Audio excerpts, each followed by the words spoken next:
अध्याय 3। प्रीक्वल। एक जेड चेहरा कुएं की सुंदरता का मुकाबला नहीं कर सकता। उस रात यूं का राजा जल्दी से उसे सांत्वना देने आया। मैं ठीक हूं, उसने धीरे से कहा, लेकिन उसने उसका हाथ कसकर पकड़ रखा था, जाने नहीं दिया। अनजाने में उसका हाथ खींचकर अपना पेट ढक लिया। यूं के राजा को केवल दया से अपना दिल दुखता हुआ महसूस हुआ। उसने वांग शुओ को कसकर गले लगाया, उसे अपनी छाती से टिकाया और उसे सांत्वना देने के लिए अपनी आवाज कम की। चिंता मत करो, मैं निश्चित रूप से तुम्हारी रक्षा करूंगा। देखते हैं कि इस महल में किस तरह का भूत कुछ करने की हिम्मत करता है। यह सुनकर उसने एक लंबी सांस ली, उसके खिलाफ झुक गई और चिंतित होकर मुस्कुराई। राजा राजसी और भव्य है, महल की रखवाली कर रहा है, कोई भूत कैसे हो सकता है। बस इतना है कि मैं तुम्हें दिन रात इतना याद करता हूँ कि मैं मतिभ्रम में हूँ। वह भी हंसा, उसके लंबे बालों को सहलाने के लिए आगे बढ़ा और धीरे से बुदबुदाया, आशो, तुम आप हूँ जैसी नहीं हो सकती। बिल्कुल नहीं। वांग शुओ ने अपनी आंखें बंद कर लीं और उसे कसकर गले लगा लिया। यून के राजा को विदा करने के बाद वांग शुओ के पास कुछ खाली समय था, इसलिए उसने पास के अध्ययन कक्ष में सभी पुस्तकों को पलटा, बांस के स्क्रॉल और मुड़े हुए पन्नों को बाहर निकाला, लेकिन उसे वह नहीं मिला जिसकी उसे तलाश थी। वह जल्दी में नहीं थी, खुद को सोच रही थी कि वह गर्भवती थी, और इसके अलावा सुराग सामने आ गया था। जो आना था वह आएगा, जल्दी करने की कोई जरूरत नहीं थी। बिस्तर पर अकेले बैठी उसने इत्मीनान से अपने हाथ में कविताओं की किताब पलटी और लापरवाही से योंगलिंग से पूछा, मेरे घर आने से पहले तुम नौकर कहाँ थे। योंगलिंग उसके बगल में कढ़ाई कर रहा था और फुसफुसाया, मैं पहले महल में था, फिर राजा के पीछे हवेली में वापस चला गया। राजकुमार द्वारा राजकुमारी स्थापित करने के बाद उसे यहाँ भेजा गया था। राजकुमारी का निधन हो गया है और यह नौकर अभी भी यहाँ है। वोंग थूक ने शांति से सुना, फिर कविताओं की किताब को ठीक उसी पृष्ठ पर खोला जहाँ कल मेपल का पत्ता चिपका हुआ था। 2 पन्नों के बीच मक्खी के सिर जितने छोटे छोटे घने शब्द लिखे हुए थे। तूफानी रात के बीच में वह करवटें बदलती रही। खिड़की के बाहर मंद रोशनी और लहरदार पानी एक भ्रम पैदा कर रहे थे। उसके पेट में पल रहे बच्चे ने फिर से लात मारी, उसका पूरा शरीर अकड़ गया, नियंत्रण में नहीं रह गया। मेरे पास प्रार्थना करने के अलावा कोई विकल्प नहीं था कि यह सिर्फ एक बुरा सपना था। देखने में असमर्थ, सुनने में असमर्थ, आने में असमर्थ। यहाँ तक लिखते लिखते पहले से ही गड़बड़ स्ट्रोक और भी गड़बड़ हो गए, आगे पढ़ने में असमर्थ। उसने सिर हिलाया और फिर पूछा, बाकी 4 नौकरानियों के बारे में क्या? वे सभी महल में अलग अलग जगहों से हैं। कुछ पहले कढ़ाई के प्रभारी थे, कुछ अध्ययन में नौकर थे। जब मैडम की शादी हुई तो महल के अधिकारी ने यहाँ भेजने के लिए कुछ भरोसेमंद लोगों को चुना। हवेलियों में कामों की देखभाल करने वाले लोगों का जिक्र करते हुए एक तरह का बटलर। मैं देखता हूँ कि फोंगफी मध्यम रूप से काम करती है। क्या उसने पहले किसी की सेवा की है? नहीं, लेकिन उसकी बड़ी बहन लेडी क्वैक के साथ है, उसने उसे कुछ चीजें सिखाई होंगी। वोंग थुक मुस्कुराया, किताब बंद की और फिर से पूछा, पूरा दिन इस तरह पड़े रहना वास्तव में उबाऊ है। मुझे आश्चर्य है कि मेरी बड़ी बहन राजकुमारी जब वह गर्भवती थी तो उसने समय कैसे बिताया। वोंग लिन्ह एक पल के लिए हिचकिचाया, यह देखकर कि वह अभी भी उसे गौर से देख रही थी। उसने आह भरी और उत्तर दिया, दुर्भाग्य से उसका व्यक्तित्व शांत है और उसका शरीर कमजोर है।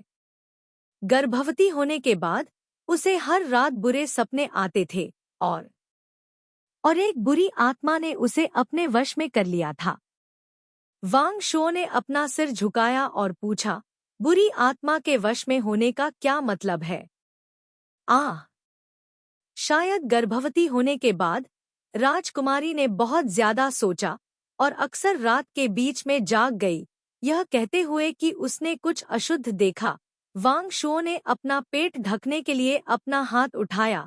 पिछली रात की तरह उसका पीला चेहरा देखकर योंगलिंग ने उसे सांत्वना देने के लिए उसके हाथ के पिछले हिस्से को सहलाया, फिर जवाब दिया। राजकुमारी ने इसे देखते ही बेहोश हो गई। सुबह तक नौकरों को पता नहीं चला कि राजकुमारी खिड़की के सामने गिर गई थी। हमने उससे कई सवाल पूछे, लेकिन राजकुमारी कुछ नहीं कह सकी। बाद में महल ने भिक्षुओं और ताओवादियों को कई बार पूजा करने के लिए आमंत्रित किया, लेकिन तब से राजकुमारी को हर रात बुरे सपने आने लगे और वह दिन ब दिन कमजोर होती गई। बच्चे का क्या हुआ?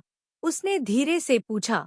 समय से पहले जन्म और जन्म देने के बाद राजकुमारी रक्तस्राव से मर गई।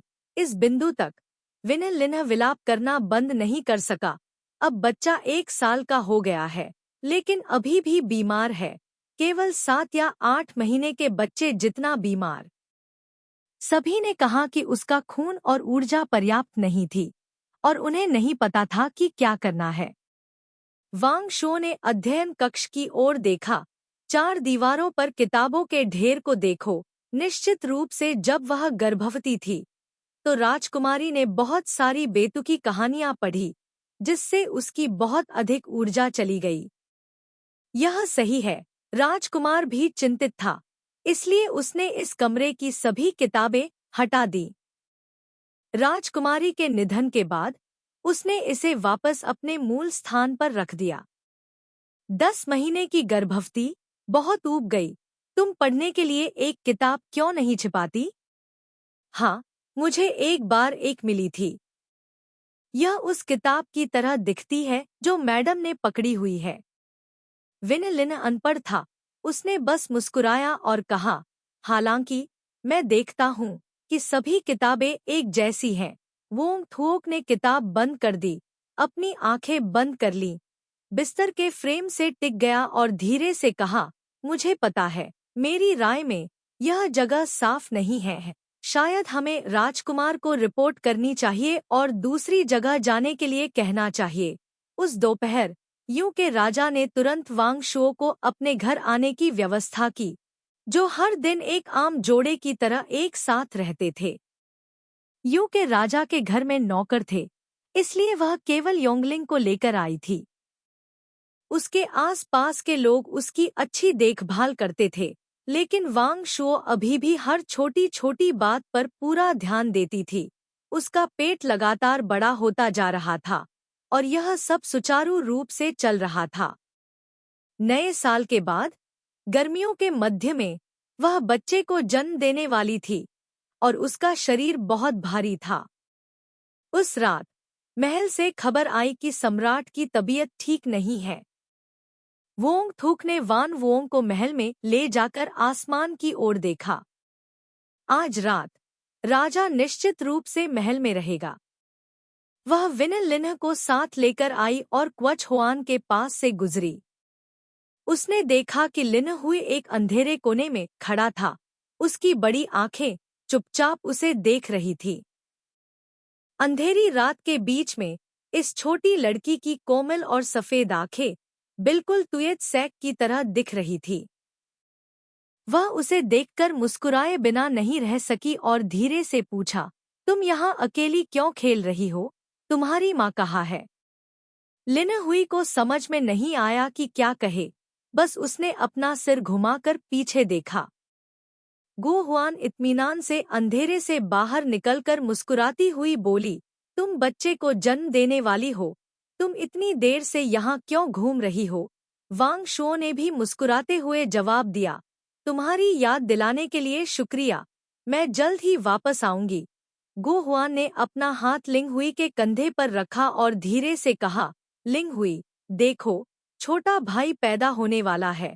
जब वह समय आएगा तो तुम्हारे पास खेलने के लिए कोई होगा।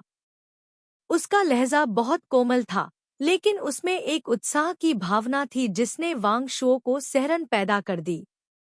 लिंग हुई की नजर वांग शो के पेट पर रुक गई। उसकी आंखें बिल्कुल जू से की तरह थीं, जो उस पर टिकी हुई थी, जिससे उसे असहज महसूस हो रहा था। वोंग थुओक ने अनजाने में विन लिन का हाथ पकड़ लिया, उसे पीछे खींच लिया और उसे आगे बढ़ने से रोकने के लिए उसे ठंडे दिमाग से धक्का दिया। विन लिन को आगे धकेला गया। तभी लिन हुई ने दौड़कर उसकी तरफ कदम बढ़ाया। वे दोनों एक दूसरे से टकरा गए, ठीक उसी समय जब लिन हुई ने उसके पीछे भागने की कोशिश की। लिन हुई जमीन पर गिर पड़ी और फूट फूट कर रोने लगी। विन लिन भी चौंक गई और लिन हुई को उठाने ही वाली थी कि वोंग थुओक ने आवाज लगाई, विन लिन्हा। उसकी कांपती और बेदम आवाज सुनकर विन लिन्हा ने जल्दी से अपना सिर घुमाया और देखा। वोंग थुओक ने वहां खड़ी क्वाच हुआन को घूरते हुए ठंडे स्वर में कहा, चलो घर चलते हैं। क्वाच हुआन ने लिन हुई को उठाया, उसके पास गया। माफ करना छोटी बहन, बच्चे चीजों को नहीं समझते, मैंने तुम्हें डरा दिया। वोंग थुओक ने विन लिन की बाह पर अपना हाथ रखा, शांति से पीछे हट गया और उससे कहा, अंधेरा हो गया है, जल्दी घर जाना बेहतर है। वापस आते समय विन लिन ने कई बार अपने शरीर को कांपता हुआ महसूस किया और उसे अपना पूरा शरीर अपने ऊपर टिकाना पड़ा। विन लिन ने धीरे से पूछा, क्या ऐसा हो सकता है कि मैडम? चलो पहले घर चलते हैं, उसने उत्तर दिया। उसकी आवाज थोड़ी सांस फूली हुई थी।